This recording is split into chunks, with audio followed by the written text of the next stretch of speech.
Bismillahirrahmanirrahim. Assalamualaikum warahmatullahi wabarakatuh. Alhamdulillahirabbil alamin. Wa bihi nasta'inu ala umurid dunya waddin.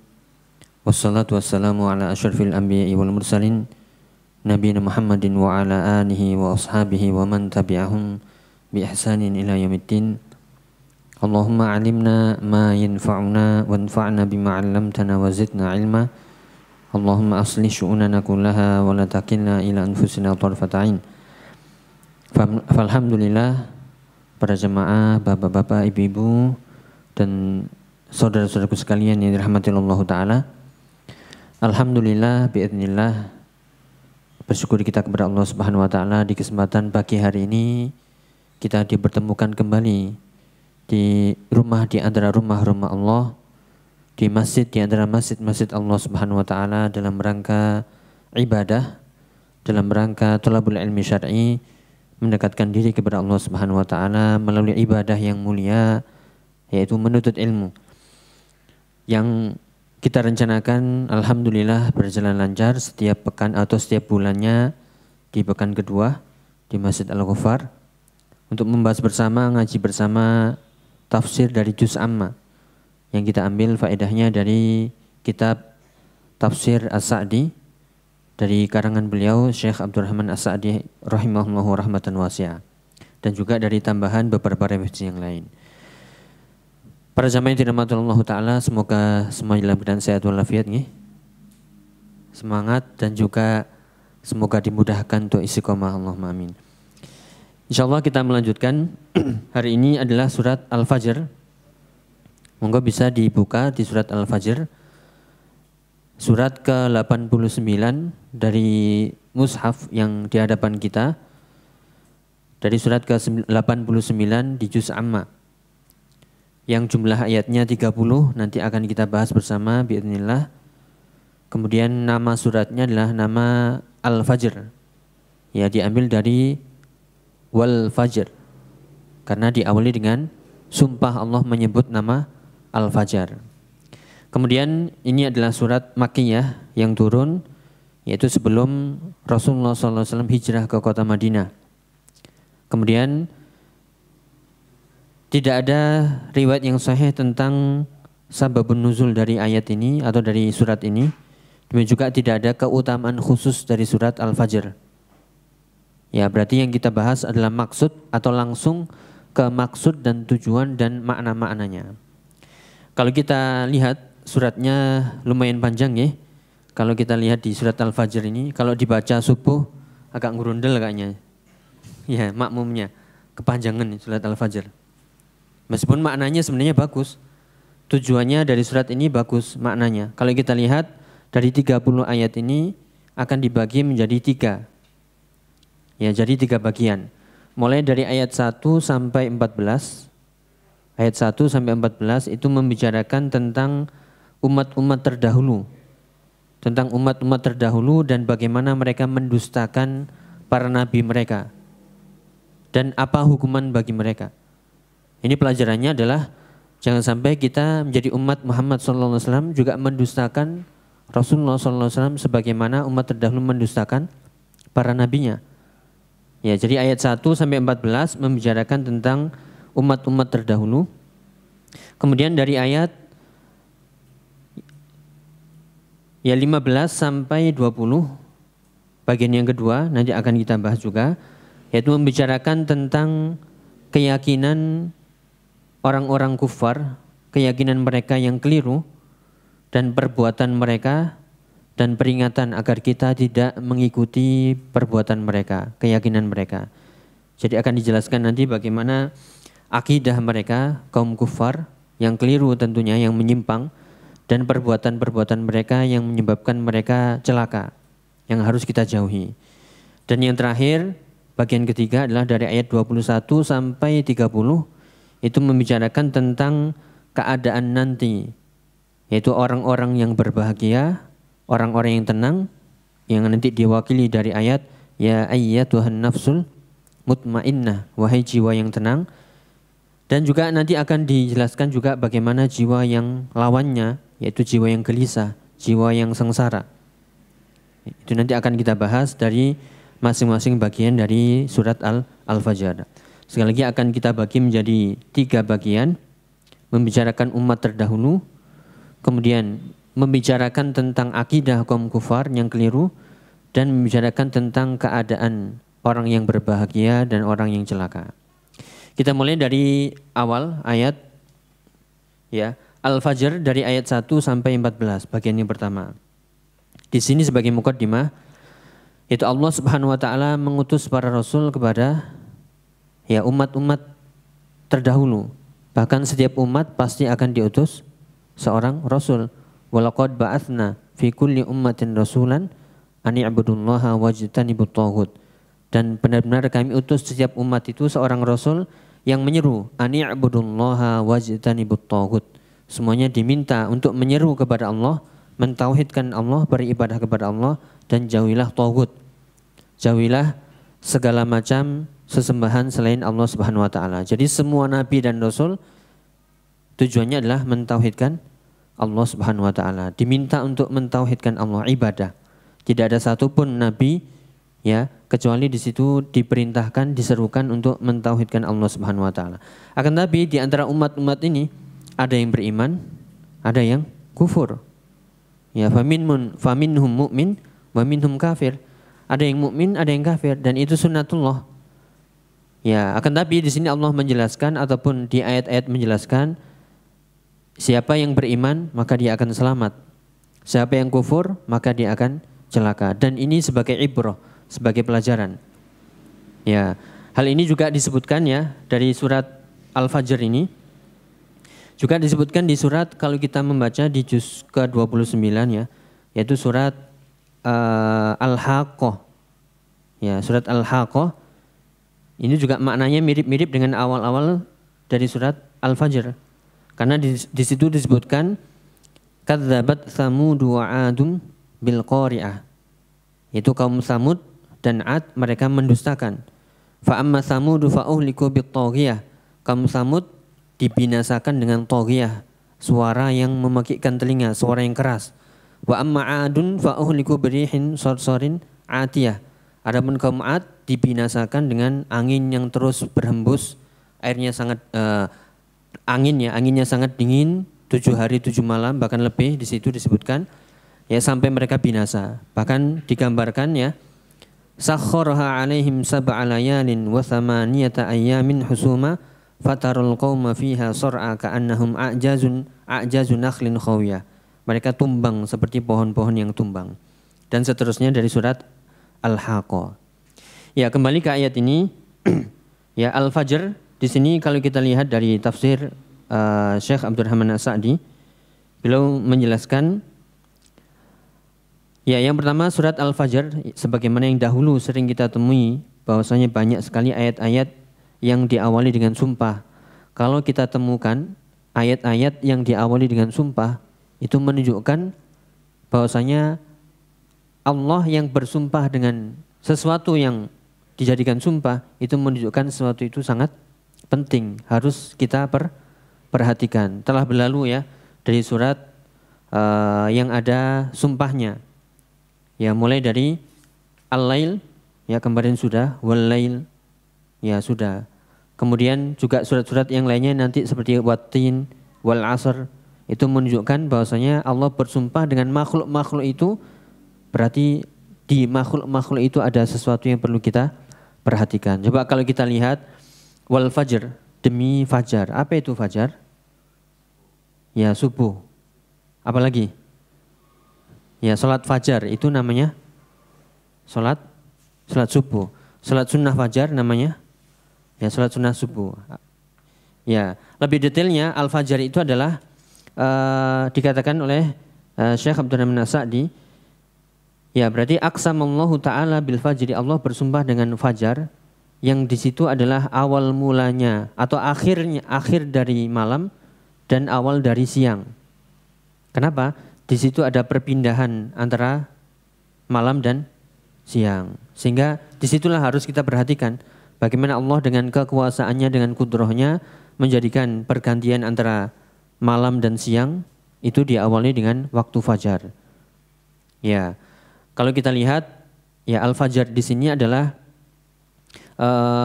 waktu infijaril zulmah anin nahar, yaitu waktunya ketika kegelapan itu ya sudah mulai hilang, ya kemudian munculnya cahaya fajar. Mulai kapan? Kalau kita sholat nih, mulai dari terbitnya fajar. Fajar apa ini? Sodik atau kadhib? Ya, waktu sholat subuh itu fajar sodik atau fajar kadhib? Ya, fajar sodik ya. Yang diawali atau tandanya adalah dengan semerbaknya cahaya di seluruh ufuk. Bukan satu aja meninggi ke atas. Yaitu yang diawali dengan waktu subuh kita itu namanya terbitlah fajar. Sampai terbitnya matahari, dan itulah waktu fajar, waktu salat subuh kita. Ya, di sini itulah tanda-tanda kekuasaan Allah Subhanahu wa taala yang harus kita lihat dan kita cermati, yang menunjukkan hadza au hadhihi ayatun min ayatillah. Itu adalah tanda-tanda di antara tanda-tanda kekuasaan Allah Subhanahu wa taala, yang dengan kekuasaannya, dengan kudrohnya Allah menjadikan tanda perpindahan antara malam ke siang itu dengan terbitnya fajar. Ya, kemudian walayalin asyr. Walayalin asyr ini adalah malam-malam 10. Ya, kira-kira malam-malam 10 ini apa nggih? Ya, ada yang menafsirkan walayalin asyr ini adalah malam-malam 10 hari awal bulan Zulhijjah. Ya, kenapa di situ Allah bersumpah dengan malam yang 10? Ada yang menafsirkan juga ini adalah 10 hari terakhir di bulan Ramadan. Ya, mana yang lebih tepat ya? Ini ada dua penafsiran. Ya, ada yang mengatakan 10 hari awal bulan Zulhijjah, dan ada yang mengatakan 10 hari terakhir bulan Ramadan. Ya, di sini lebih condong ke wa fi ayyami asyri Dzulhijjah, yaitu di hari-hari 10 awal bulan Dzulhijjah. Kenapa? Sekali lagi, kalau Allah bersumpah dengan sesuatu, dengan makhluknya, berarti di situ ada yang perlu kita perhatikan. Waktu fajar tadi sudah kita perhatikan bagaimana Allah dengan kekuasaannya menjadikan perpindahan antara malam dan siang dengan terbitnya fajar. Di situ ada ibadah salat subuh, ya, yang dikatakan keutamaannya man shalla subha fi jama'atin fahuwa fi dhimmatillah. Siapa yang salat subuh berjamaah, maka dia berada dalam tanggungan Allah Subhanahu wa taala. Kalau Allah yang nanggung berarti udah rezekinya pasti dijaga, makannya pasti diberi. Ya, keamanannya pasti dijaga. Maka harus yakin, beruntunglah kita yang rutin salat subuh berjamaah. Karena itu adalah nikmat. Allah akan jamin mulai dari pagi hari sampai ya siang hari, bahkan sore harinya. Bahkan yang kalau ditambah dengan sholat sunnah sebelum subuh, rakaatul fajri khairun minad dunya wa ma fiha, lebih baik daripada dunia dan seisinya.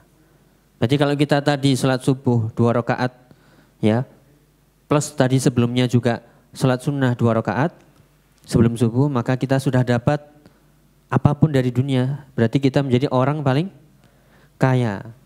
Orang yang paling kaya bukan orang yang punya banyak harta, tapi yang tadi sholat subuh atau tidak, atau tadi sholat sunnah subuh atau tidak. Itu berarti di waktu fajar ada ibadah yang harus kita perhatikan, di situ ada keutamaan. Ya, demikian juga walayalin asyr. Kenapa kita lebih condong ke 10 hari awal bulan Dzulhijjah? Karena di situ terkumpul seluruh macam ibadah, baik ibadah fisik dan ibadah harta.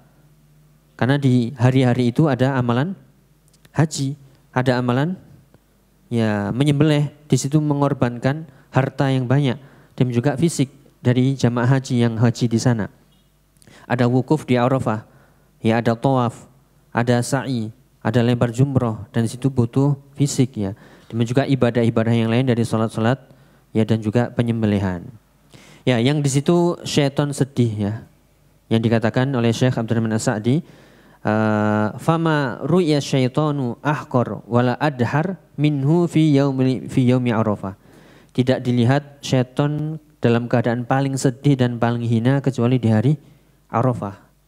Kenapa? Di hari Arafah Allah mendekat, yaitu mengampuni dosa-dosa hambanya, yaitu yaumul maghfirah, hari ketika turun yaitu rahmat ataupun ampunan Allah Subhanahu wa taala.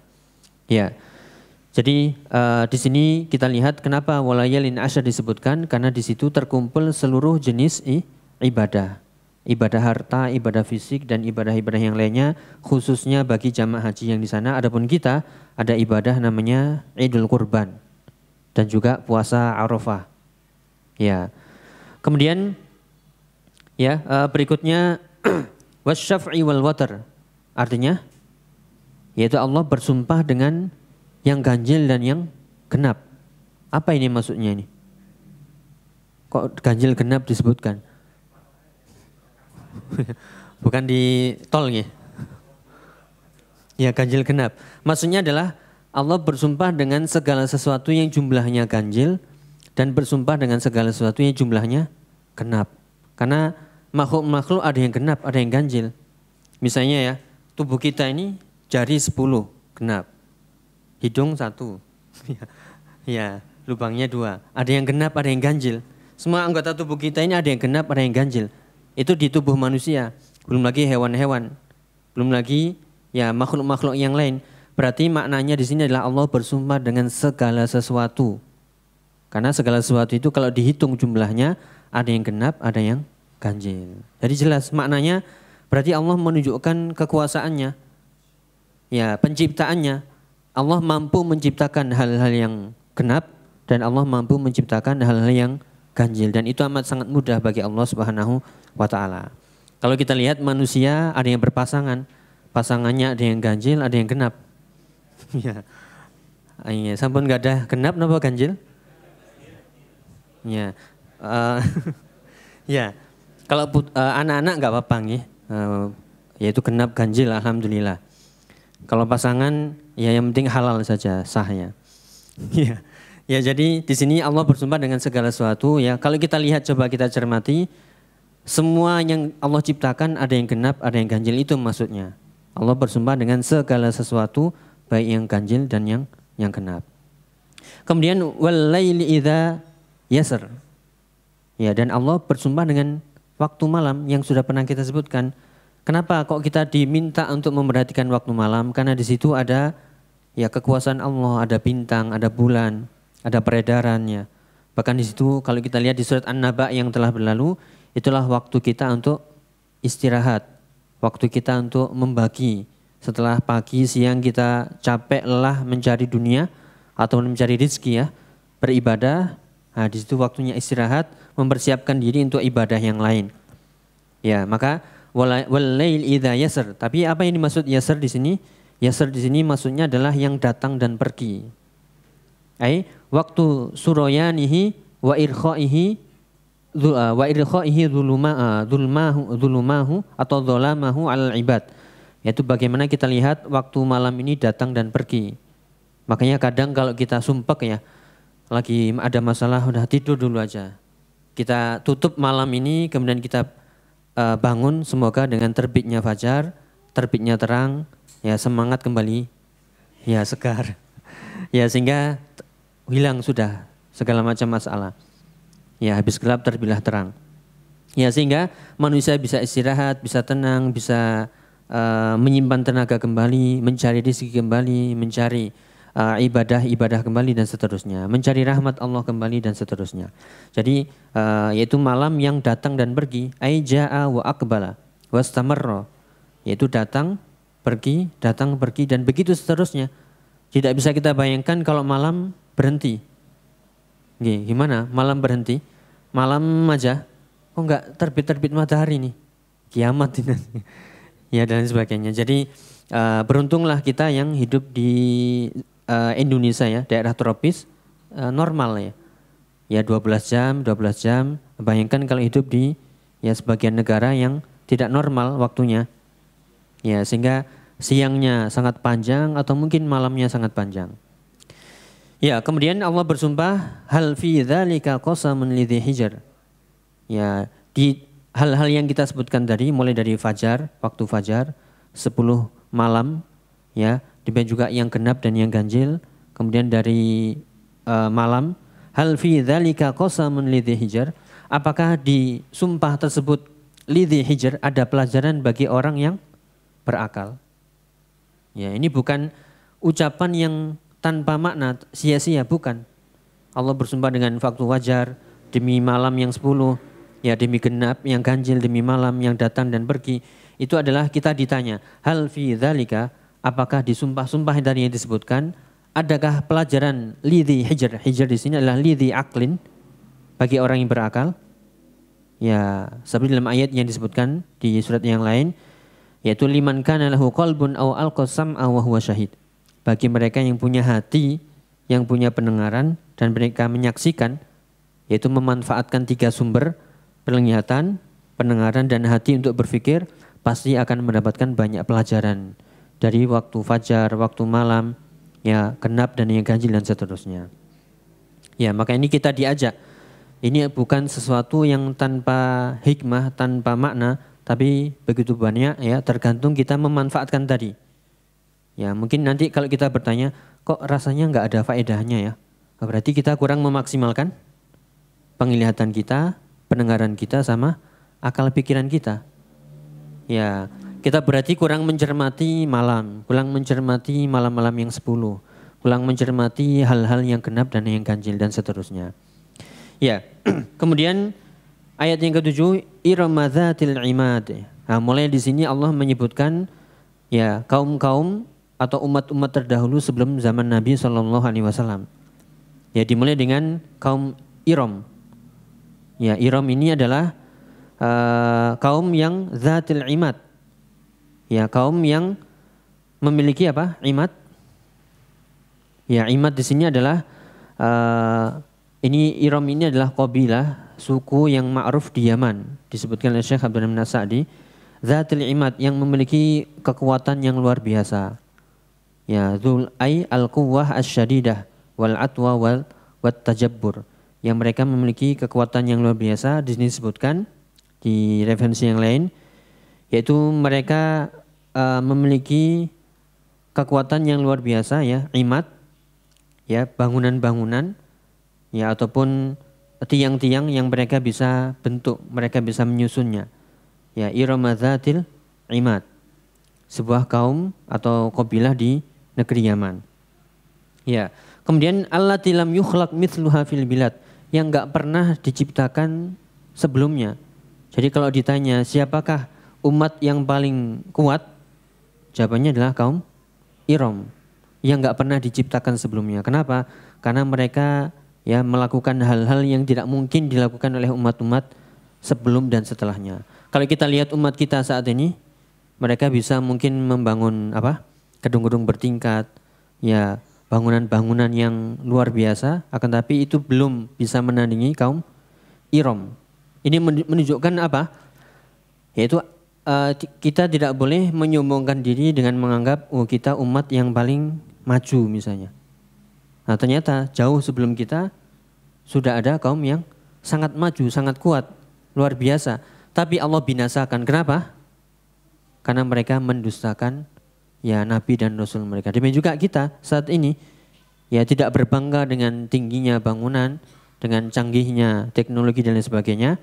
Tapi kalau itu tidak digunakan untuk ibadah kepada Allah, malah mendustakan Rasulnya, Allah tinggal membinasakan saja. Sebagaimana yang pernah atau yang sering kita lihat ya, bagaimana Allah dengan mudahnya, dengan kekuasaannya menghancurkan semuanya itu dengan gempa, dengan musibah, ya, dengan angin, dengan hujan dan seterusnya. Ya, jadi allati lam yukhlaq mithluha fil bilad, yaitu ini adalah enggak pernah diciptakan, ini kaumnya Nabi Ad ya, yang enggak pernah diciptakan atau yang enggak pernah Allah menciptakan kaum seperti kaumnya Nabi Ad yang ada di Yaman tadi. Ya. Karena mereka memiliki kekuatan yang luar biasa dan tidak bisa ditandingi oleh kaum-kaum ya setelahnya dan sebelumnya. Ya, kemudian wasamu dan ladzina jabus sakhra bil wad, dan disebutkan juga kaum-kaum yang memiliki keutamaan ya kelebihan seperti kaum Nabi Tsamud, kaumnya Tsamud. Ya, wasamu dan ladzina jabus sakhra bil wad, yang mereka ya disebutkan sokhro, jabus sokhro, mereka bisa menembus ya gunung-gunung, menembus gunung. Ya, mereka memiliki wad, yaitu wadi, lembah. Mereka menjadikan gunung-gunung itu seperti rumah-rumah, seperti bangunan-bangunan tempat tinggal mereka. Ya itu pakai apa kira-kira alatnya? Zaman dahulu ini. Ya, pakai apa? Manual. Ya itulah. Kalau zaman kita ada banyak alat-alat canggih atau alat-alat berat. Ya tapi kalau zaman dahulu pakai apa itu? Ini menunjukkan ya mereka sudah Allah berikan kelebihan akal mereka, kemampuan fisik mereka. Tapi hal itu tidak akan berguna kalau mereka mendustakan Nabi mereka. Apalagi kita saat ini. Ya tidak ada harganya, tidak ada manfaatnya dengan kecanggihan teknologi, dengan kemampuan ya yang seperti itu. Tapi jika digunakan untuk tunduk kepada Allah dan Rasulnya, maka bisa jadi Allah segera membinasakannya dengan mudahnya dan mengganti dengan kaum yang lebih beriman, lebih taat kepada Allah Subhanahu wa taala. Ya. Kemudian disebutkan lagi kaum berikutnya di ayat yang ke-10 wa fir'auna dzil autad. Ya, disebutkan juga Firaun ya yang berkuasa dengan bala tentaranya. Ya, dengan bala tentaranya yang memiliki autad. Autad di sini apa? Ya, tiang-tiang yang digunakan untuk menyiksa orang-orang yang menentang Firaun. Ya, menentang Firaun. Ya, Fir'auna dzil autad yang pernah kita sebutkan di surat Al-Buruj ya. Bagaimana mereka seperti mengikat ya. Di sini autad diikat untuk atau dijadikan ikatan untuk orang-orang yang mendustakan atau tidak mau tunduk kepada Firaun. Kalau yang di surat Al-Buruj itu dibuat khondak. Yaitu apa? Parit yang digunakan untuk membakar orang-orang yang menentang. Ya. Jadi kalau kita lihat wa fir'auna dzil autad, Allah bersumpah atau di sini disebutkan yaitu kaumnya Fir'aun dan bala tentaranya yang mereka semuanya ini disebutkan di ayat 11 alladzina taghaw fil bilad. Mereka semuanya itu baik yang tadi ya Iram, Tsamud, Fir'aun, semuanya itu alladzina taghaw fil bilad. Semuanya itu mereka melampaui batas di negeri-negeri mereka. Nah, inilah sifat yang kembali kepada Ad, Tsamud dan Fir'aun. Kalau tadi Iram itu kaum Ad, kabilah mereka namanya Iram. Kemudian Tsamud, Fir'aun dengan kelebihan yang Allah berikan semuanya kepada mereka. Mereka mampu menembus gunung. Dengan apa alatnya? Kita nggak tahu. Ya, mereka mampu membangun rumah-rumah dari gunung-gunung mereka. Mereka mempunyai bala tentara yang sangat banyak. Fir'aun. Tapi semuanya mereka apa? Alladzina taghaw fil bilad. Mereka semuanya melampaui batas dengan menentang Nabi dan Rasul mereka. Mereka mengganggu adzau ibadallah. Mereka mengganggu hamba-hamba Allah yang beriman. Ya, mereka merusak agama-agama mereka dan dunia mereka. Maka dikatakan setelahnya alladzina taghaw fil bilad fa aktsaru fihal fasad. Bahkan mereka selalu ya memperbanyak atau berbuat banyak kerusakan. Ya dengan kekufurannya, dengan kesyirikannya, dengan maksiatnya, wal iyadu billah. Ya dengan ingkar mereka kepada Nabi dan Rasulnya dan seterusnya. Nah, maka bisa sekali lagi kita lihat kelebihan yang luar biasa pada kaum-kaum terdahulu tidak ada harganya sama sekali. Ya dengan mudahnya Allah binasakan. Bahkan di antara kaum ini ada yang sudah punah. Ya ada yang sudah punah. Nggak ada lagi. Ya maka mungkin pernah kita melihat bagaimana Allah membinasakan, menghancurkan sebuah desa dengan ditenggelamkan begitu saja kemudian selesai. Nggak ada turunannya. Ya sudah hilang jejak-jejak mereka, hilang sudah. Dengan mudahnya. Itu kenapa? Karena mereka taghaw. Taghaw itu artinya melampaui batas. Kalau kufurnya sudah kebangetan. Kalau syiriknya sudah terlalu banyak dan juga melampaui batas. Maka tidak berguna kecanggihan, ya kemewahan ataupun kecanggihan ya dan lain sebagainya itu jika dibarengi dengan kekufuran, ya keingkaran kepada Nabi dan Rasul sehingga tidak tunduk kepada Allah dan Rasulnya. Ya, kemudian apa balasan bagi mereka? Fasabba 'alaihim rabbuka sauta azab. Karena mereka sudah melampaui batas, banyak melakukan kerusakan, maka sabba 'alaihim rabbuka sauta azab. Maka Allah akan timpakan pada mereka azab dengan sekali azab yang sangat keras. Kita lihat nabi-nabi terdahulu seperti Nabi Nuh alaihissalam dibinasakan dengan Nabi Nuh ya dengan banjir yang besar. Udah hilang, habis turunannya. Tinggal beberapa orang saja yang ikut bersama kapal Nabi Nuh alaihi salam. Dan juga kaum Nabi Lut Allah binasakan dengan dibalik. Ini gimana baliknya? Ya, sehingga atas di bawah, bawah di atas. Ya sudah hancur. Ya, demikian juga Fir'aun kaumnya ditenggelamkan ya di Laut Merah, habis sudah. Demikian juga ya kaum tadi yang Samud, Wa'ad, mereka dibinasakan dengan suara yang memekikkan telinga, dengan suara yang sangat keras, bisa dibaca di surat Al-Haqqah tadi, atau yang dibinasakan dengan angin yang terus-menerus berhembus, anginnya sangat dingin ya, dan membinasakan sehingga mereka tumbang seperti pohon-pohon yang tumbang. Sehingga dikatakan ka'annahum a'jazu nakhlin khawiyah fahal tara lahum mim baqiyah. Apakah kalian melihat sisa dari kaum-kaum yang dibinasakan ini? Tidak akan bisa melihat. Ya, jadi itu pelajaran yang bisa kita ambil, yaitu sehebat apapun sebuah kaum dengan kelebihan yang Allah berikan pada mereka, tapi jika mereka ingkar, jika mereka menentang Allah dan Rasulnya, maka mereka akan mudah dibinasakan oleh Allah Subhanahu wa ta'ala. Ya, makanya di ayat yang ke-14 bagian pertama ini, inna rabbaka labil mirsad. Sungguhnya ya Allah itu mirsad. Apa ini mirsad diartikan? Ya, mengawasi. Mengawasi siapa? Mengawasi orang-orang yang ya mengawasi hamba-hamba seterusnya, hamba-hamba seluruhnya, khususnya yang mereka ingkar, yang mereka kufur.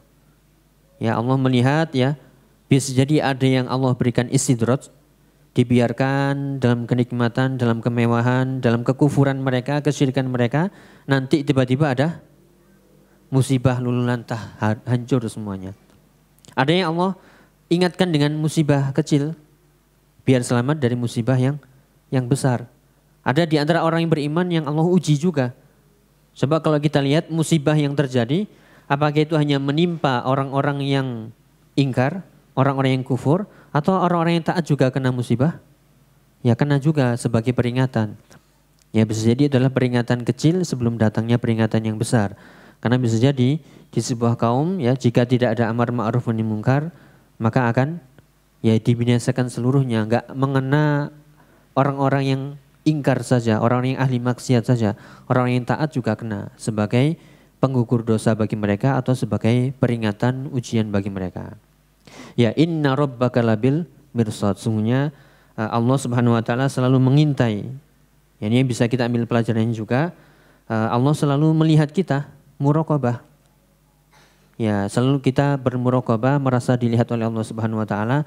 Sekecil apapun perbuatan dosa kita, segera kita beristighfar, segera kita bertaubat kepada Allah Subhanahu wa taala.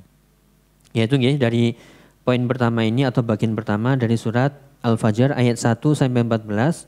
Sekali lagi ini menceritakan kaum-kaum terdahulu ya, selain sumpah Allah Subhanahu wa taala dengan makhluk-makhluk yang tadi disebutkan, itu bukan sekedar sumpah, bukan hanya sekedar penyebutan, tapi kita harus merenungi hal fi dzalika qasamun lidzi hijr. Apakah di sumpah-sumpah itu ya sungguh ada pelajaran bagi siapa? Lidzi hijr, bagi mereka yang memiliki akal. Ya. Jadi inna rabbaka labil mirsad ya. Kita harus selalu waspada. Kenapa? Balasan itu kadang langsung kontan, kadang ditunda ya. Ya, lebih baik kita ya segera beristighfar. Beristighfar sehingga Allah menutup dosa-dosa itu atau memaafkannya ya, dan bisa jadi juga Allah menyegerakan hukuman di dunia dengan tujuan nanti di akhirat bersih ya. Itu lebih baik daripada ditunda kemudian yaumul akhir wala azabul akhirati akbar. Sungguh azab akhirat itu lebih besar. Ya, yaitu jangan sampai kita masuk dalam golongan mereka. Waliyadzubillah. Ya, kemudian kita lanjutkan ya di bagian yang kedua. Kalau tadi bagian pertama ayat 1 sampai 14. Ini masuk bagian yang kedua dari surat Al-Fajr ayat 15 sampai 20. Ya, ayat 15 sampai 20. Menceritakan apa ini? Yaitu menceritakan tentang keyakinan-keyakinan tabiat-tabiat manusia, terutama tabiat manusia yang kufur dan perbuatan mereka. Ya, karena Allah Subhanahu wa taala ini sebagai muqaddimah juga di bagian kedua ini, Allah kadang melapangkan rezeki kepada hamba-hambanya dikehendaki. Dan Allah juga menyempitkannya. Kadang ada yang Allah bentangkan rezeki untuknya. Dia kerjanya santai tapi cuannya banyak. Ada yang kerjanya ngoyo pagi, siang, sore tapi yang didapatkan cuma sedikit. Apakah ini Allah nggak adil? Nggak adil. Ya bisa jadi orang yang tadi kerjanya susah payah ya, harian misalnya gajinya. Itu Allah segera ataupun Allah memberikan ketentuan seperti itu biar nanti ketika bisa jadi ya, ketika dia kaya raya bisa jadi dia lupa. Ya selama ini dia susah payah kenapa? Biar merasakan ya nanti harus disisihkan. Ini untuk sedekah, ini untuk ini dan seterusnya. Ya bisa jadi dia ketika dibentangkan rezeki untuknya dia lupa dan seterusnya. Jadi melampangkan rezeki dan menyempitkan itu adalah ya kehendak Allah Subhanahu wa taala dan di situ ada hikmah bagi mereka yang mau ya berpikir. Kemudian kalau seseorang dilapangkan hartanya, rezekinya, itu bukan berarti Allah memanjakannya. Bukan berarti Allah memanjakannya, oh berarti kalau orang kaya raya, oh berarti dia nanti menjadi ahli surga. Berarti kalau di dunia miskin, nanti di akhirat menjadi ahli neraka. Kenapa? Orang yang kaya kan bahagia, senang ya bisa beli apapun ya. Kemudian, oh berarti ini tanda kalau Allah memuliakanku. Berarti nanti pasti saya di hari akhir, di hari kiamat atau di kehidupan setelah kematian mereka bahagia. Inilah yang keyakinan orang-orang kufar ya. Bukan keyakinan orang yang beriman. Orang kufar menganggap kenapa mereka merendahkan kadang orang-orang muslim. Ya percuma udah sholat ya rukuk sujud miskin juga. Ya ikut saya aja. Gak usah sholat ya gak usah ke masjid, gak usah majelis taklim. Kaya saya jamin. Ini bukti bahwasanya ya yaitu bahagia itu dengan diukur dengan uang, dengan harta pasti nanti di akhirat itu lebih baik lagi menurut mereka. Ya kita lihat ya. Mulai dari fa'ammal insanu idza mabtalahu rabbuhu fa'akramahu wa na'amahu fayaqulu rabbi akraman. Ingat ya, ini tabiat keyakinan orang kufar, tidak boleh ditiru. Kalau kita saat ini nih, dibentangkan rezeki untuk kita, apapun bisa beli. Rumah bisa beli, ya mobil bisa beli, istri bisa beli. Bahaya ini. Ya, pokoknya semuanya dengan anggapan dimudahkan segalanya, jangan menganggap oh berarti Allah sedang memberikan nikmat, sedang memuliakanku. Kemudian kita lihat orang miskin di tetangga kita, ya dia miskin, banyak sekali kebutuhannya, semuanya berantakan, menganggap ini orang yang Allah hinakan ini. Boleh seperti ini? Ya, inna akramakum indallahi atqakum. Sungguhnya yang paling mulia di sisi Allah itu bukan dengan hartanya, bukan dikayakan dan dimiskinkan, tapi yang paling bertakwa. Maka lebih baik kita menjadi kaya tapi bersyukur. Ya, kaya bersyukur dan bertakwa ya. Ya takwa nomor 1. Kaya bersyukur atau miskin sabar? Kaya bersyukur, miskin sabar. Atau ya mulai hisab ya. Mungkin kita pernah membaca ataupun mendengar hadis ya. La tazalu qadama abdin yaumul qiyamah hatta yus'ala narba. Tidak bergeser kaki seseorang kecuali nanti akan ditanya tentang 4 perkara, yaitu tentang umurnya, untuk apa dia habiskan umurnya itu, masa mudanya untuk apa dipergunakan, dan untuk hartanya ditanya dari mana diperoleh dan kemana disalurkan. Jadi kalau semakin banyak hartanya, semakin banyak pertanyaannya, hisabnya. Mungkin ada yang sedang mengikuti sidang ya. Sidang itu loh yang di TV. Sidang apa? Oke. Dilihat sidang. Tanya ini, tanya itu, tanya ini, tanya itu. Itu mungkin orang bisa berbohong. Tapi ya yaumul qiyamah, ya mulut tertutup, ya semuanya nggak bisa berbohong. Bahkan tangan dan kaki berkata, menyaksikan, membuktikan. Ya, jadi kembali ke tadi. Kalau harta itu ukuran kebahagiaan, ukuran bahwasanya tanda Allah memuliakan itu salah. Kenapa? Harta itu ujian, harta itu titipan.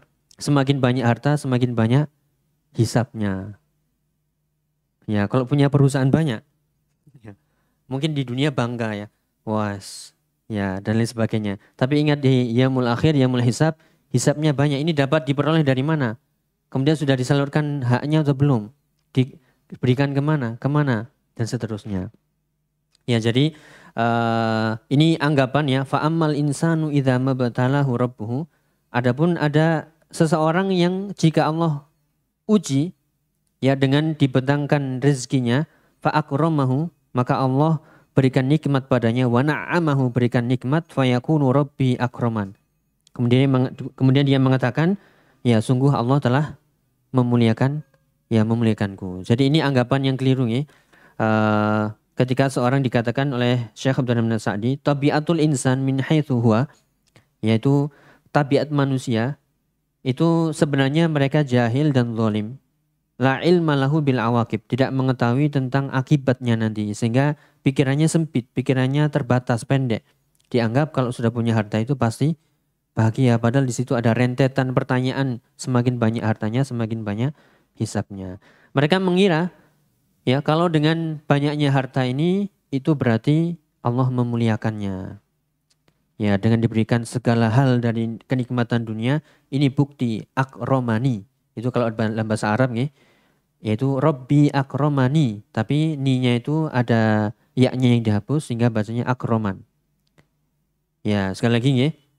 Ini keyakinan tabiat manusia yang kufur ya, yang jauh dari keimanan menganggap kalau Allah memuliakan, kalau Allah membentangkan rezeki untuknya, membentangkan harta untuknya, itu berarti Allah sedang memuliakan. Padahal kita bantah dengan ayat yang lain, inna akramakum indallahi atqakum. Yang paling mulia di sisi Allah itu bukan yang paling banyak harta, tapi yang paling bertakwa kepada Allah. Ya tadi makanya kita tanya tadi, pilih mana, miskin sabar atau kaya bersyukur? Ya, pertanyaannya diganti. Ya pertanyaannya diganti, nggak milih itu semuanya. Ya yang milih yang bertakwa aja. Kaya dan miskin itu ujian. Ya, kalau miskin sabar, kalau mau sedekah gimana? Ya kalau ada keluarganya membutuhkan, sabar nak ya, sabar. Ya, mungkin kita bisa sabar, nggak makan mungkin bisa, tapi anak istri, keluarga, nggak bisa kita ajak ngirit seperti kita, nggak bisa. Ya, dan juga tadi ya, kaya bersyukur. Yakin nih bersyukur kalau kaya? Ya, biasanya kodaknya banyak. Semakin kantongnya tebal ya, kodaknya juga semakin banyak. Nah, makanya kita tidak berharap ya semuanya itu sudah dijamin Allah Subhanahu wa taala. Ya, kita hanya bisa ya bersabar secara umum, bersabar ketika musibah dan bersyukur ketika mendapatkan nikmat dan beristighfar ketika berbuat dosa. Jadi itu kuncinya yang dikatakan oleh Al-Imam Ibnu Qayyim, dzalika unwanu sa'adah. Itu adalah tanda kebahagiaan, yaitu kuncinya bukan dilihat hartanya sekali, sikapnya. Karena bisa jadi ya itu adalah ujian. Makanya kita lihat ketika ada nikmat ya sebesar apapun, sekecil apapun, sudah banyaklah bersyukur kepada Allah. Ketika diuji musibah, sekecil apapun, sebesar apapun, sabar dan mengharap pahala dari Allah. Dan ketika terjatuh, terpleset dalam dosa, sekecil apapun, sebesar apapun, cepat-cepat ya beristighfar, bertobat kepada Allah Subhanahu wa taala. Ya, adapun yang dibentangkan harta, kita ingat di surat Qasas ayat 77, nanti bisa dilihat ya. Allah Ta'ala mengatakan, wabtaghi fima atakallahu darul akhirah wa la tansa nasibaka minad dunya wa ahsin kama ahsanallahu ilaik wa la tabghil fasada fil ard innallaha la yuhibbul mufsidin. Yaitu surat Qasas ayat surat Al-Qasas ayat 77. Yaitu ayatnya berbunyi, wabtaghi fima atakallahu darul akhirah. Carilah dari apa-apa yang Allah berikan kepadamu dari kenikmatan dunia ini, negeri akhirat. Jadi tabungan kita itu untuk tabungan akhirat. Yakin nih ya? Ya, atau kebalik. Ya, carilah dari apa-apa yang kau miliki saat ini itu negeri akhirat. Kalau kita punya harta banyak, ya jangan lupakan ada haknya, zakatnya, ada orang yang membutuhkan, berikan. Kalau kita punya kedudukan, manfaatkan kedudukan kita untuk memperlancar urusan orang, kemudahan. Karena hadis Nabi mengatakan, man yassara musliman yassarallahu ya yaumul qiyamah atau yassarallahu fid dunya wal akhirah. Kama qala sallallahu.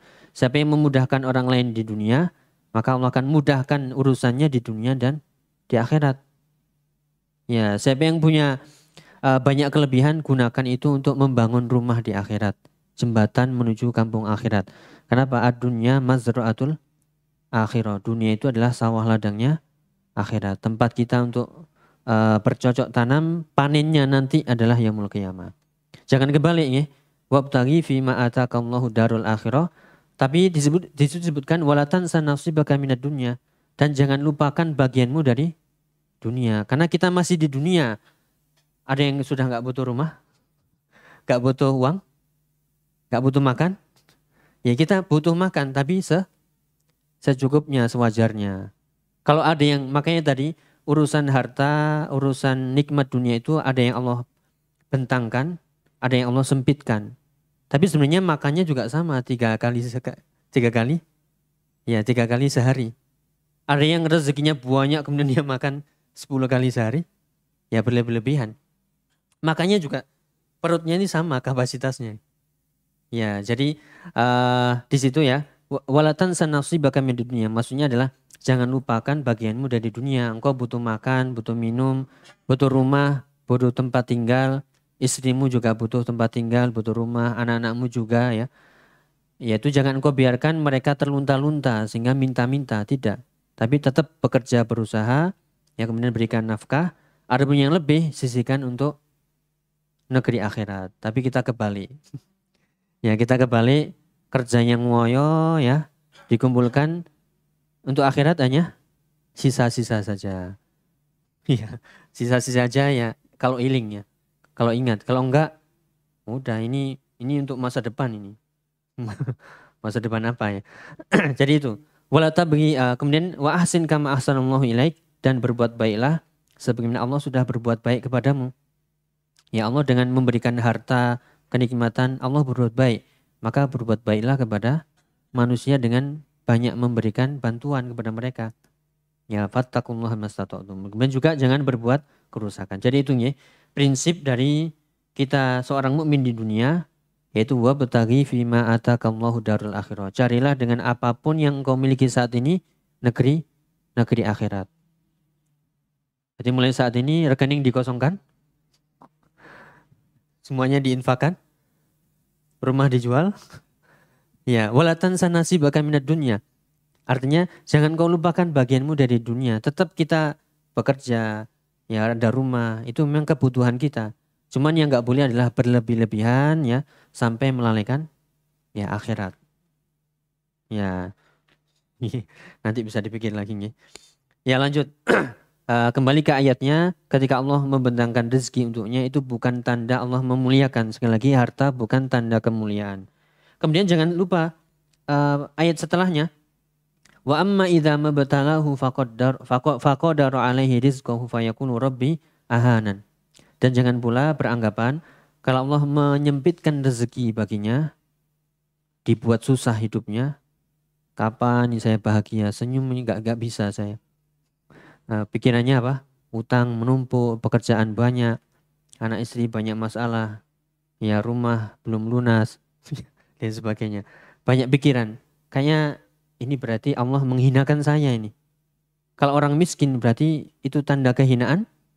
Jawabannya? Tidak ya.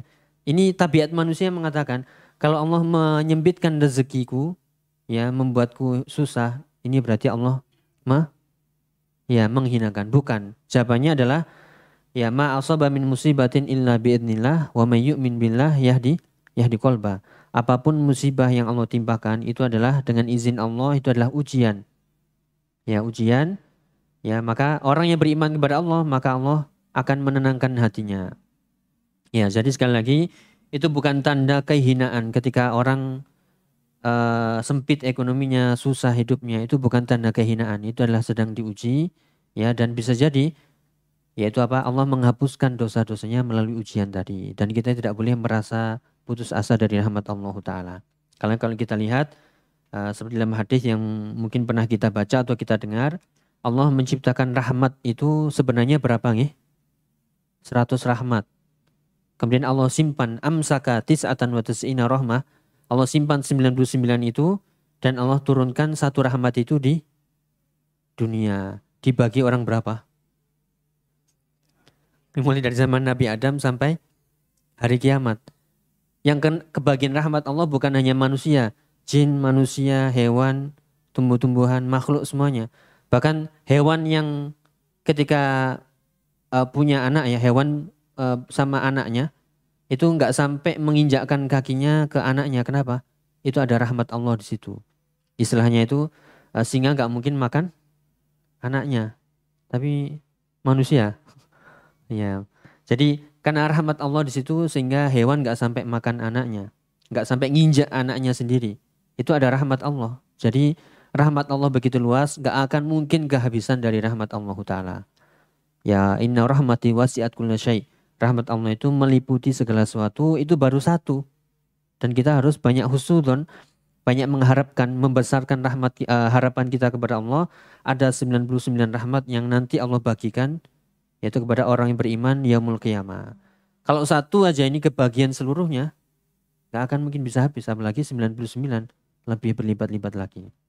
Ya, makanya tidak boleh kita berputus asa dari rahmat Allah Subhanahu wa taala. Ya, kemudian diingatkan setelah tadi manusia menganggap kemuliaan itu dengan harta. Manusia menganggap kehinaan itu juga dengan harta. Kemudian diingatkan kalla. Kalla itu artinya ya bukan. Kalau bahasa kita itu bukan, mbok jangan begitu itu. Ada mboknya. Ya, jangan begitu, itu salah. Bukan seperti itu, anggapan kebahagiaan, kemuliaan dan kehinaan itu bukan dilihat dari sempit dan lapangnya harta. Makanya diingatkan, kalla bal la tukrimunal yatim. Ya, bukan seperti itu. Kenikmatan dunia itu bukan tanda kemuliaan untukmu. Demikian juga kesempitan dunia itu bukan tanda kehinaan untukmu. Sekali lagi jawabannya inna akramakum indallahi atqakum. Adapun kekayaan, kemiskinan, kelapangan, kesempitan itu adalah ibtila minallah. Itu semuanya adalah ujian. Alladzi khalaqal mauta wal hayata liyabluwakum ayyukum ahsanu amala. Maka orang yang bersyukur, orang yang sukses adalah, orang yang berhasil adalah ketika dia dapat nikmat, dia bangun nikmat itu untuk negeri akhiratnya yang tadi kita sebutkan. Wabtaghi fima ataqallahu darul akhirah. Yaitu bangunlah, carilah dengan nikmat harta itu negeri akhirat.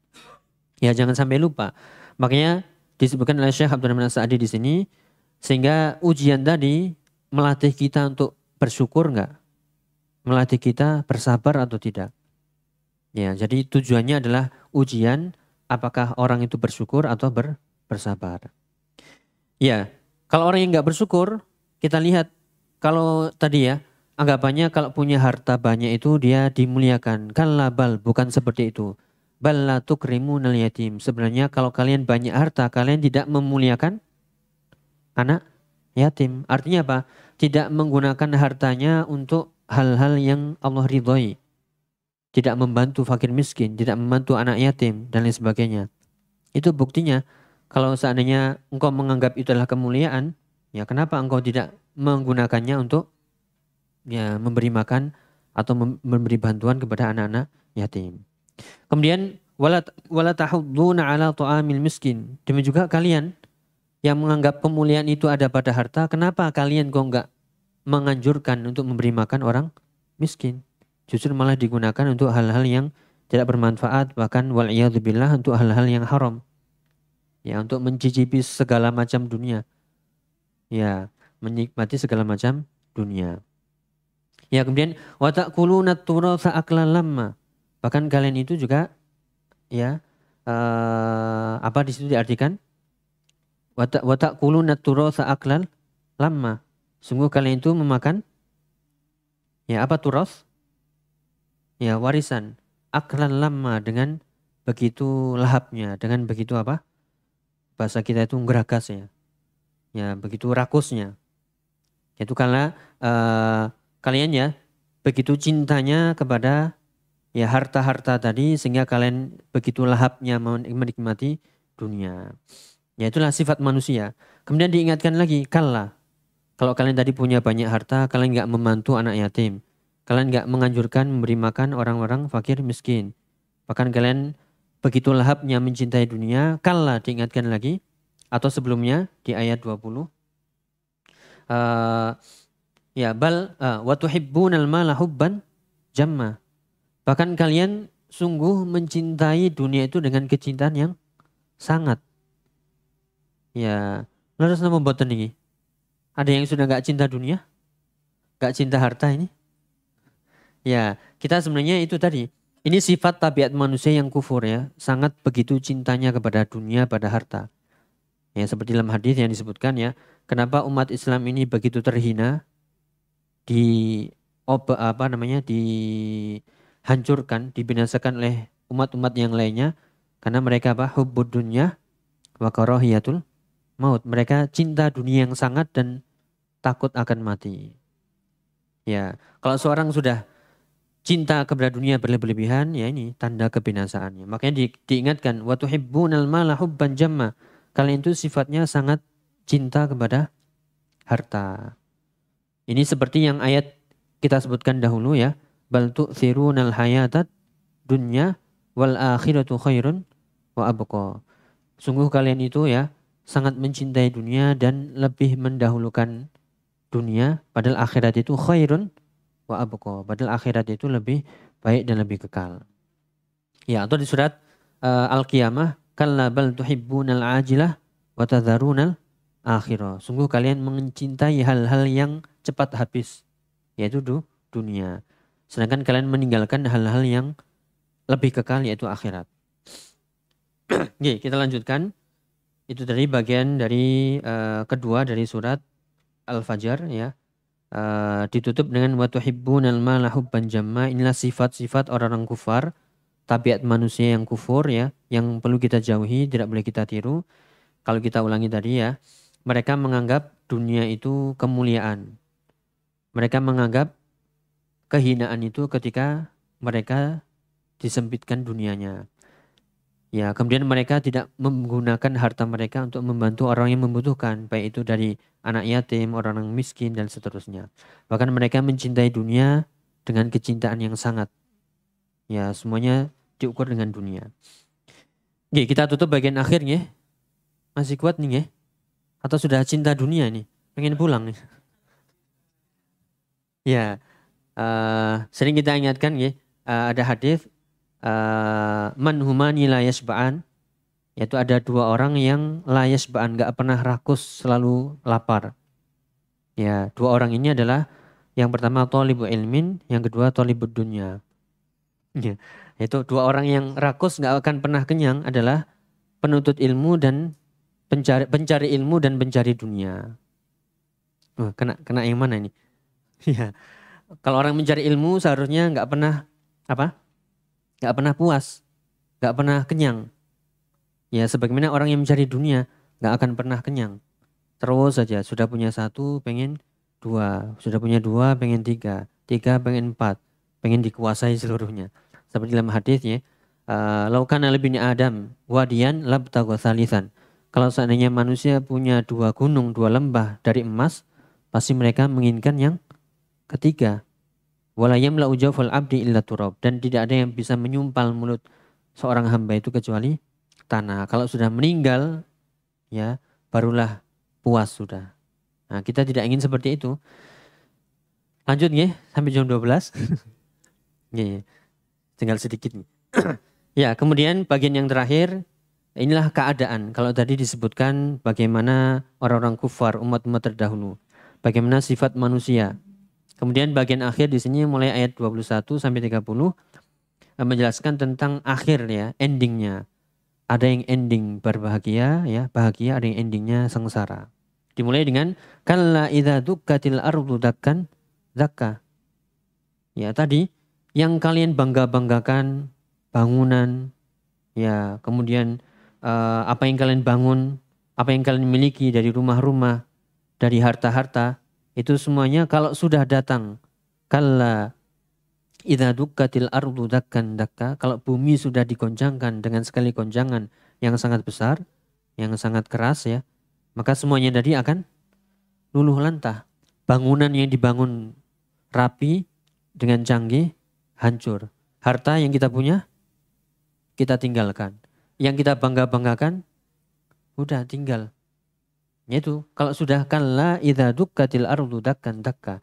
Kalau sudah bumi digoncangkan dengan segoncang-goncangnya seperti di surat Al-Zilzalah, idza zulzilatil ardu zilzalaha wa akhrajatil ardu athqalaha wa qala al-insanu malaha. Manusia pada bertanya-tanya, ada apa ini dengan bumi ini? Rusak begini, goncang begini. Sudah. Ya, tidak akan ingat apakah semuanya akan seperti yang kita lihat nih. Semoga Allah memberikan ketabahan dan kesabaran bagi orang yang terkena musibah. Ketika musibah datang, ya gempa misalnya, yang diselamatkan apa? Ya jiwa, nyawa.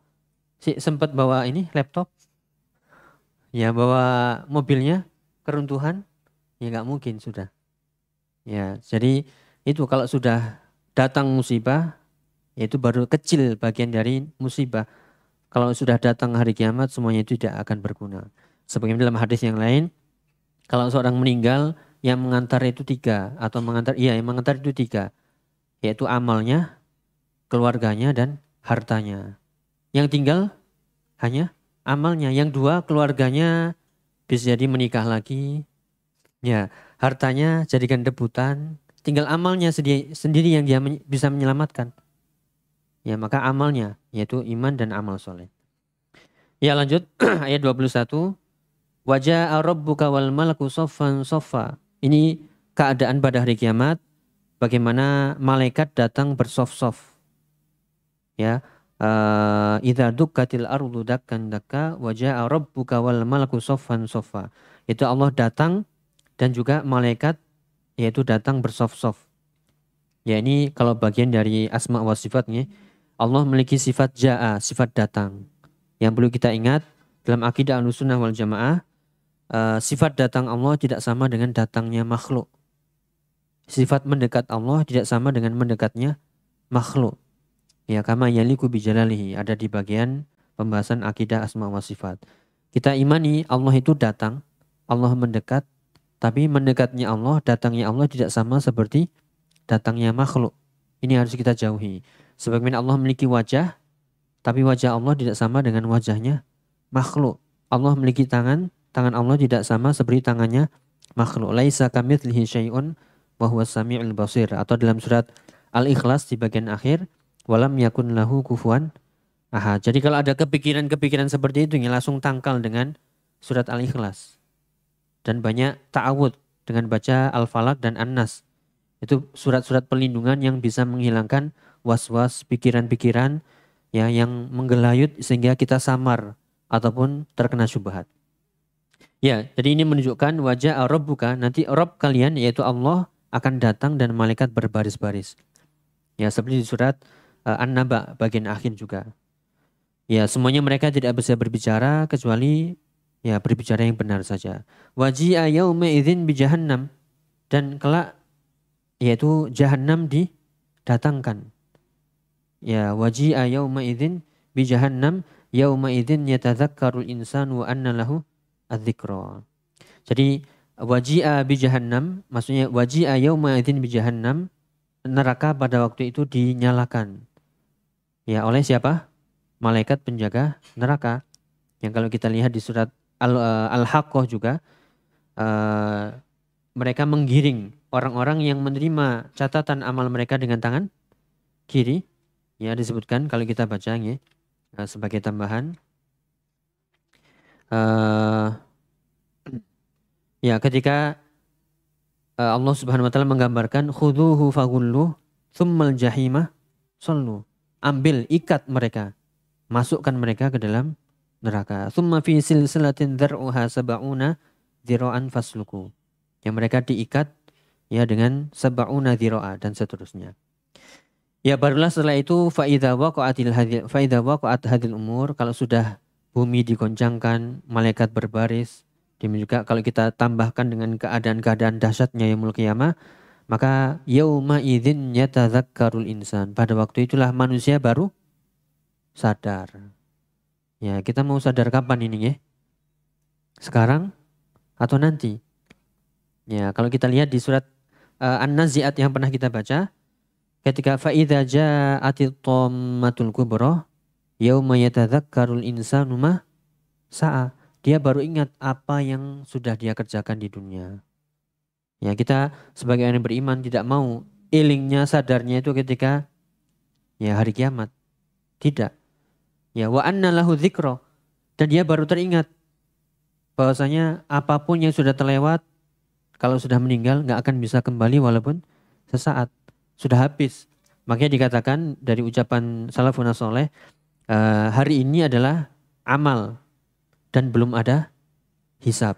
Adapun nanti ya hisab tanpa amal.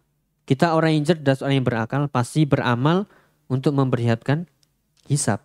Sebagaimana di surat Al-Hasyr, ya ayyuhalladzina amanu taqullaha wal tanzur nafsun ma qaddamat lighad. Ya, bertakwalah wahai orang yang beriman, dan hendaklah setiap jiwa itu mempersiapkan apa yang diusahakan untuk hari esok. Itu banyak-banyak muhasabah. Jadi al-yaum amalun bila hisab wa ghadan ya hisabun bila amal. Hari ini adalah amal, belum ada hisab. Ya, dan nanti atau besok hari kiamat yaitu apa? Hisab tanpa amal, sudah tidak ada amal lagi. Ya, berikutnya yaqulu ya laitani qaddamtu li hayati. Inilah penyesalan orang-orang kufar. Ya, mereka menyesal dengan penyesalan yang begitu dalam ya, dengan mengatakan ya laitani. Ya laitani maksudnya ini adalah harapan yang sudah tidak mungkin bisa ya dia ulangi. Tidak mungkin dia dapatkan. Penyesalan yang begitu dalam ya. Qaddamtu li hayati, seandainya saja aku bisa kembali ke kehidupanku di dunia, pasti aku akan beramal soleh walaupun sejenak. Udah nggak bisa ini. Ya yaqulu ya laitani, bahkan di ayat yang lain disebutkan yaqulu ya laitani ittakhadtum ar-rasuli sabila. Ya wailata laitani lam attakhid fulanan khalila. Yaitu penyesalan, kenapa dahulu aku tidak mengikuti Rasul, tidak tunduk kepada Allah. Bahkan aku malah menjadikan teman-teman buruk ini sebagai teman setia yang menggiring kepada ya keburukan. Ya itulah penyesalan ya. Ayat ini menunjukkan manusia hendaklah mempersiapkan amalnya ini di dunia. Seperti tadi kita sebutkan mazra'atul akhirah. Dunia itu adalah sawah ladangnya akhirat. Oke, jangan sampai kita mengatakan ya laitani qaddamtu li hayati. Kemudian ayat berikutnya fa yauma idzin la yu'adzibu 'adzabahu ahad. Pada waktu itu tidak ada azab yang keras seperti azab Allah Subhanahu wa taala. Ya, maksudnya di sini adalah tidak ada pada waktu itu azab yang lebih keras daripada azab yaumul qiyamah, wal adzabul akhirati akbar. Ya. Kemudian wala yuthiqu wathaqahu ahad, tidak ada yang mengikat dengan ikatan yang keras kecuali ya dari Allah Subhanahu wa taala. Jadi pada waktu itu kalau sudah benar diazab, azabnya sangat keras, bahkan tidak ada tempat untuk istirahat. Ya wal iyadu billah, sebagaimana yang kita lihat atau pernah kita baca keadaan penghuni neraka. Wal iyadu billah, mereka diazab ya dengan azab yang terus-menerus. Kalaupun mereka hancur ya, diciptakan lagi seperti semula, diazab lagi, hancur, diciptakan lagi seperti semula, dan begitu seterusnya. Bahkan mereka minta istirahat tidak diberikan istirahat. Ya, bahkan kalau kita lihat, kita bandingkan dengan ahlul jannah, mereka mendapatkan kenikmatan yang begitu ya luar biasa dengan senikmat-nikmatnya. Istilahnya seperti di surat An-Naba yang pernah kita baca, fadzuku falan nazidakum illa adzaba. Rasakanlah, kalau bahasa kita itu rasakno. Ya, rasakanlah. Fala nazidakum illa adzaba. Kami tidak akan menambah kecuali azab. Itu ahlun nar. Adapun ahli surga, yaitu mereka mendapat nikmat di atas kenikmatan dan begitu seterusnya. Ya, kemudian ya ayyatuhan nafsul mutmainnah, wahai jiwa yang tenang. Ya, inilah keadaan orang-orang yang beriman. Jiwa mereka tenang. Kira-kira tenangnya dengan apa ini jawabannya? Oke, tadi sudah kita sebutkan. ketenangan, kemuliaan itu dengan apa? Harta? Bukan, dengan amal soleh. Ya, semoga masih kuat nih. Ini ada pertanyaan ini. Kalau kita mungkin pernah kita membaca atau mendengarkan nih, jiwa manusia itu ada tiga. Ada jiwa mutmainnah, ada jiwa lawamah, dan ada jiwa ammaratun bisu. Ada jiwa yang tenang, ada jiwa yang selalu menyesal, dan ada jiwa yang selalu menyuruh kepada keburukan. Berarti jiwa itu ada tiga nih. Ya, ini perlu kita jelaskan. Jiwa itu cuma satu, sifatnya yang tiga. Jadi kalau orang beriman, sifatnya adalah mutmainnah. Tenang dengan apa? Dengan amal soleh, dengan iman. Seperti dalam ayat, ala bidzikrillahi tatmainnul qulub. Ketahuilah bahwasanya dengan zikir itu hati menjadi tenang. Ibadah itu menjadi tenang. Ya, kalau sekarang kita mungkin tenangnya dengan harta, dengan dunia, tanda tanya besar ini. Ya, kalau kita enjoynya saat ini dengan harta, dengan kenikmatan dan kemewahan, tanda tanya besar. Karena ketenangan itu adalah dengan zikir, dengan iman kepada Allah Subhanahu wa taala. Ya, kemudian jiwa yang menyesal adalah seperti di surat Al-Qiyamah, la uqsimu biyaumil qiyamah wa la uqsimu bin nafsil lawwamah. Ya, Allah bersumpah dengan jiwa yang selalu menyesal. Menyesal apa? Ya, baik menyesal ketika dahulu kenapa berbuat buruk, menyesal nggak akan mungkin kembali. Dan menyesal ketika dahulu kenapa berbuat baik, kok cuma sedikit. Ya, yaitu infak cuma 1.000. Menyesal kenapa dahulu infak kok nggak 100.000 misalnya. Dan seterusnya. Oke. Kemudian jiwa yang selalu menyeru kepada keburukan, ini yang digambarkan di surat Yusuf. Bagaimana Allah menyelamatkan Nabi Yusuf dari godaan istri raja, ya, yang diabadikan di surat Yusuf, wa ma ubarri'u nafsi inna nafsal ammaratun bisu illa ma rahima rabbi inna rabbi ghafurur rahim. Yaitu tidak aku berlepas diri dari jiwaku, ya, sungguhnya jiwa itu selalu menyuruh kepada keburukan kecuali yang Allah berikan rahmat. Ya, sebenarnya di hati kita juga berperang antara bisikan buruk dengan bisikan baik. Tinggal kita saja menghidupkan hati atau tidak. Kita menuruti yang baik atau meniru yang buruk. Ya, berarti untuk menghidupkan itu harus banyak-banyak mendapatkan atau mengejar rahmat Allah Subhanahu wa taala dengan iman dan amal solehnya.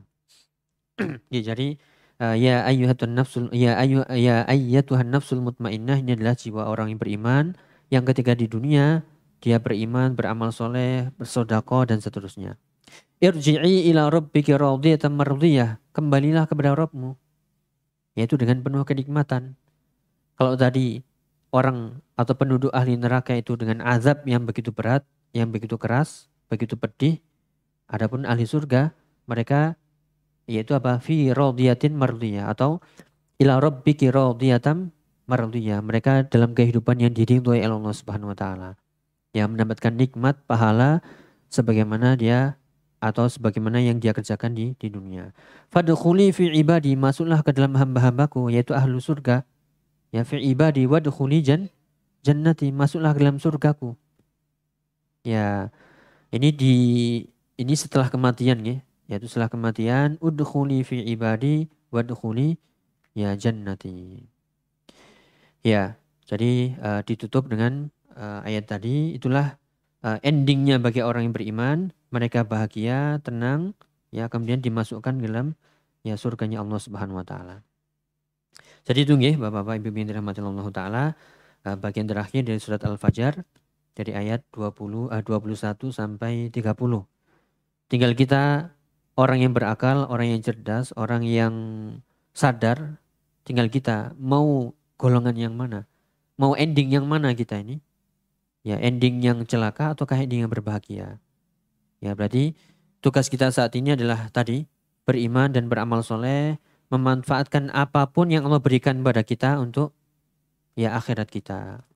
Ya, dengan iman dan amal soleh, dengan berbagai macam ibadah-ibadah, dengan tujuan mazra'atul akhirah. Kita menyimpan tabungan untuk akhirat kita. Wallahu a'lam bishawab. Jika ada penanya datangnya dari Allah Subhanahu wa taala, jika ada salahnya dari saya pribadi, pangampunten jika ada salahnya. Ya, wallahu a'lam bishawab. Semoga bermanfaat. Jika ada benarnya datangnya dari Allah Subhanahu wa taala, jika ada salahnya dari saya pribadi, kita akhiri subhanakallahumma bihamdika asyhadu an la ilaha illa anta astaghfiruka wa atubu ilaik. Wassalamualaikum warahmatullahi wabarakatuh.